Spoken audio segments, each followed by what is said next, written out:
honorables députés, distingués collègues.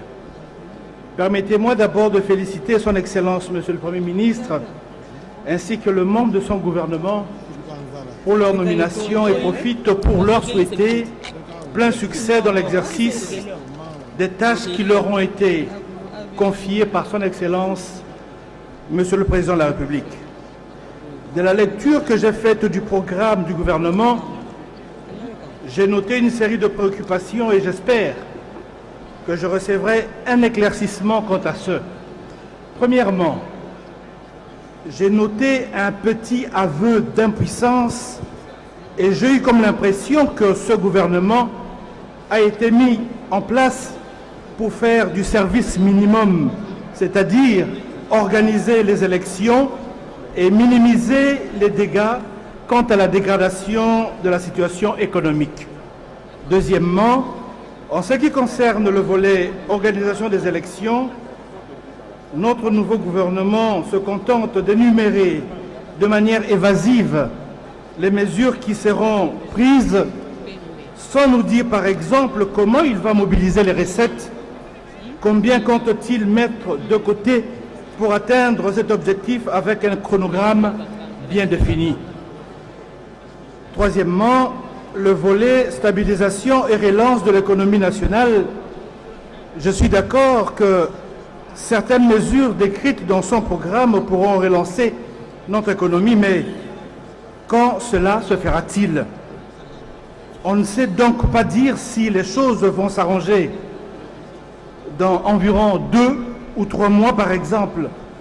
Nous aurions voulu qu'à chaque mesure annoncée, qu'il soit clairement dit au mois de juin, par exemple, je prendrai le décret portant marché des titres et des bons de trésor, etc. C'est ainsi que j'invite Monsieur le Premier ministre à nous donner un chronogramme d'exécution des mesures annoncées, du moins pour les plus urgentes. J'ai noté parmi les mesures, il compte investir dans des programmes de relance agricole. Mais alors, comment compte-t-il le faire avec une si faible maximisation de recettes? Il a parlé de la diversification de l'économie congolaise en mettant l'accent sur le tourisme. Entre-temps, aucune mesure n'a été annoncée. Concernant le secteur de l'électricité, Monsieur le Premier ministre a parlé des mini-barrages. J'aimerais rappeler à son aimable attention que la province du Maïndombe, dont je suis issu, est à 0% de taux d'électrification et pour tirer le courant de Bandundouville au territoire de Mouchi, il n'y a que 60 km et il suffit de disponibiliser 9 millions de dollars. Je pense que ce n'est pas une mission impossible pour ce gouvernement. Nous souhaitons vivement que cette cause soit entendue. Septièmement, avec un taux de croissance de 2% et un taux de croissance démographique de 3,5%, ne pense-t-il pas que la RDC est entrée en récession? Quels sont les palliatifs qu'il nous suggère?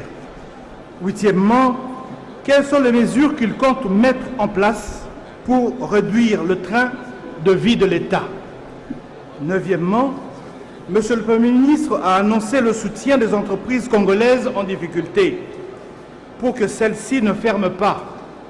Quelles sont les entreprises concernées?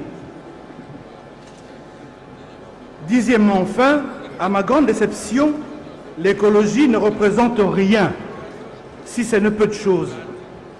Les artères de la ville de Kinshasa sont bondées d'immondices et j'en passe. Quel est le programme d'assainissement concret et à court terme que ce gouvernement nous propose? Ne vous étonnez pas que nous, les écologistes, nous prendrons désormais la rue et le pavé dans les jours qui suivront pour ramener nos décideurs au bon sentiment, car trop, c'est trop.